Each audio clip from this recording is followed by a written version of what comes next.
Hello students, welcome to my class. অনুশীলনী 6.2 start করার আগতে দুটা বহুত ইম্পর্টেন্ট উপপাদ্য আছে। এটা হৈ গল 6.1 উপপাদ্য যাক মৌলিক সমানুপাতিক উপপাদ্য বা থেলছৰ উপপাদ্য বুলিও জনা যায়।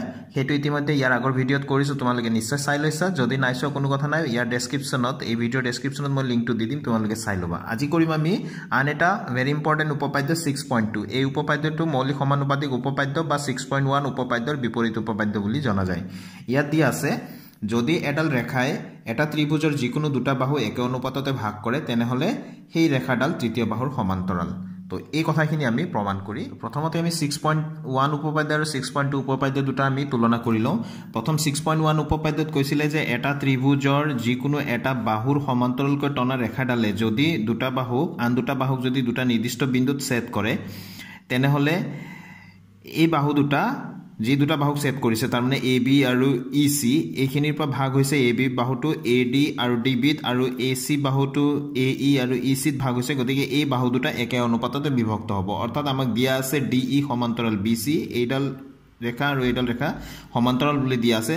তেনেহলে এইডাল ৰেখাই য'ত য'ত ভাগ কৰিছে এইখিনিৰ পৰা, তো হেইটোৱে কোৱা হৈছে যে অনুপাতটো AD/DB এটা অনুপাত হৈ গল, এটা অনুপাত হৈ গল AE/EC। এই অনুপাত দুটা সমান বুলি আমাক কৈছিলে। এটো 6.1 উপপাদ্য মতে বা থেলছৰ উপপাদ্য মতে বা মৌলিক সমানুপাতিক উপপাদ্য মতে এটো হয়। এটো 6.2 উপপাদ্যত কৈছে যে যদি এডাল ৰেখাই এডাল ৰেখাই ত্ৰিভুজৰ দুটা বাহুক যদি একে অনুপাততে ভাগ কৰে, অৰ্থাৎ এইখিনিত ভাগ কৰিছে এটা বাহুক ইয়াত ভাগ কৰিছে, তাৰ মানে AD আৰু DB এটা এজোৰ টুকুৰা হৈ গল, আনজোৰ টুকুৰা AE আৰু EC। গতিকে প্ৰথম জোৰ টুকুৰাৰ অনুপাতটো AD/DB আৰু দ্বিতীয় জোৰৰ অনুপাতটো হৈ গল AE/EC। এই অনুপাত দুটা যদি সমান হয় তেনেহলে যিডাল ৰেখাই কাটিছে সেইডাল ৰেখা তৃতীয় বাহুটোৰ সমান্তৰাল হ'বই। হেতু হল 6.2 উপপাদ্য মতে। ঠিক আছে, তো এই কথাখিনি তোমালোকে ভালকৈ মন কৰিবা। এইখিনি মই বুজিবৰ কাৰণে দুইটা মই তুলনা কৰি দিলো। ঠিক আছে, ইয়াৰ পিছত আমি 6.2 উপপাদ্যটো প্ৰমাণ কৰো। মই ইয়াত ষ্টুডেন্টস প্ৰশ্ন হিচাপে লিখি ললো উপপাদ্যটো প্ৰমাণ কৰা যে শব্দকেইটা লগাই দিলো, বাকিখিনি একে আছে। তো ইয়াতে আমি সমাধানত স্টার্ট কৰিলো। ধৰা হল ত্ৰিভুজ ABC DE ৰেখাই AB আৰু BC বাহু ক্ৰমে D আৰু E বিন্দুত ছেদ কৰে। চিত্ৰটোত চাও, এটি ABC ত্ৰিভুজ এডাল ৰেখা এনেকৈ পাস কৰি দিয়া হল। এই ৰেখাডালে AB বাহুক D বিন্দুত আৰু AC বাহুক E বিন্দুত ছেদ কৰিছে। কেনেকৈ ছেদ কৰিছে প্ৰশ্নত দিয়া আছে, সেইকাৰণে এটো লিখা গল যে যাতে AD/DB = AE/EC। কাৰণ ইয়াত কৈছিলে যদি এডাল ৰেখাই এটা ত্ৰিভুজৰ যিকোনো দুটা বাহু একে অনুপাততে ভাগ কৰে বুলি কৈছে। একে অনুপাততে যদি ৰেখা এডালে যদি ভাগ কৰে তেনেহলে সেই ৰেখাডাল তৃতীয় বাহুৰ সমান্তৰাল। গতিকে এইডাল ৰেখাই AB আৰু AC ক একে অনুপাততে ভাগ কৰিছে, AD/DB = AE/EC। তেনেহলে প্ৰমাণ কৰিব লাগে যে এই DE ৰেখাডাল BC ৰ সমান্তৰাল হয়। এই কথাখিনিকে ইয়াত লিখি দিয়া গৈছে। ঠিক আছে, তো এই প্ৰমাণ কৰিবৰ কাৰণে এটা আমি অঙ্কন কৰি লম যে এই এনেকে DE' ৰেখাডাল BC ৰ সমান্তৰাল বুলি আমি ধৰি লম। এ লিখি ললো প্ৰমাণত। ধৰা হল DE' সমান্তৰাল BC, তাৰ মানে এই DE' এই ৰেখাডাল BC ৰ সমান্তৰাল হয় বুলি ধৰি লৈছো। ঠিক আছে, তো যদি সমান্তৰাল হয় তেন্তে এতেকে থেলছৰ উপপাদ্য মতে কি হ'ব, AD/DB = AE'/EC।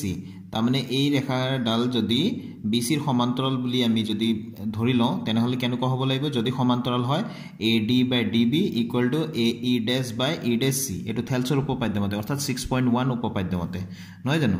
এটোক আমি নাম্বাৰ 2 বুলি দিলো। তেনেহলে 1 নম্বৰ সমীকৰণ ওপৰত যেটো দিয়া আছিল আমাক, এটো প্ৰশ্নত ইয়াৰ ইংগিতটো দিয়া আছিল। গতিকে আমি এটো লিখি লৈ পেলাই 1 নম্বৰ সমীকৰণ দিছিলো।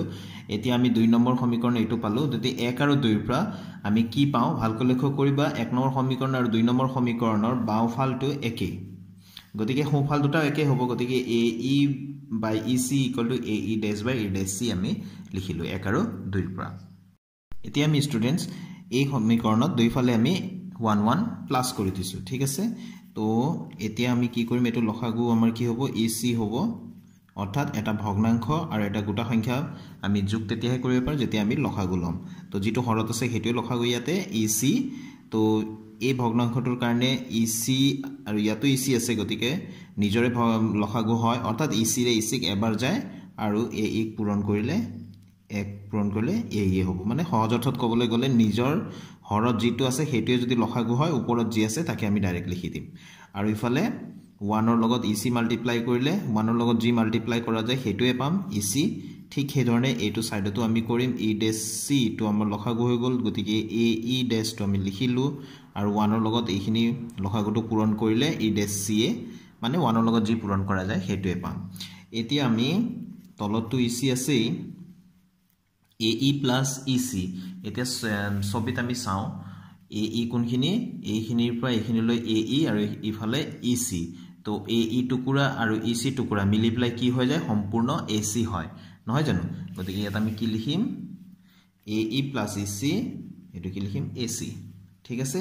ঠিক একেদৰে ইয়াত আমি E dash C তলত আছে ওপৰত যোগ কৰিম AE dash plus E dash C এতিয়া আমি ছবিত লক্ষ্য কৰা AE dash মানে এইখিনি হয়নে আকৌ E dash C মানে এইখিনি তো গুটে দুইটা টুকুৰা লগ লাগিলে সম্পূৰ্ণ AC হয় তো আমি ইয়াতে লিখিম এতিয়া AC তো দুইফালে AC AC আছে আমি কাটি দিব পাৰো তো থাকি গল EC আৰু 1/EC = 1/E dash C অৰ্থাৎ আমি লিখিব পাৰো এতেকে EC = E dash C কিন্তু এটো সম্ভৱ জানো ভালকে চোৱাচোন E dash C মানে ইমান দীঘল আকৌ EC মানে ইমান দীঘল কিন্তু আমি তো অংক কৰি পালো যে E dash C আৰু EC সমান বুলি কিন্তু এটো সমান নহয় আমাৰ চিত্ৰমতে নহয় জানো গতিকে সমান কেতিয়া হ'ব যদি E dash আৰু E বিন্দু এই বিন্দু দুটা যদি পৃথক নহয় একেটা বিন্দুৱে হ'ব লাগিব তাৰমানে এইটো বিন্দু ইয়াত আৰু ইয়াত হ'ব নোৱাৰে দুইটাই হয়তো দুইটা বিন্দু একে ঠাইতে হ'ব লাগিব হয়তো ইয়াত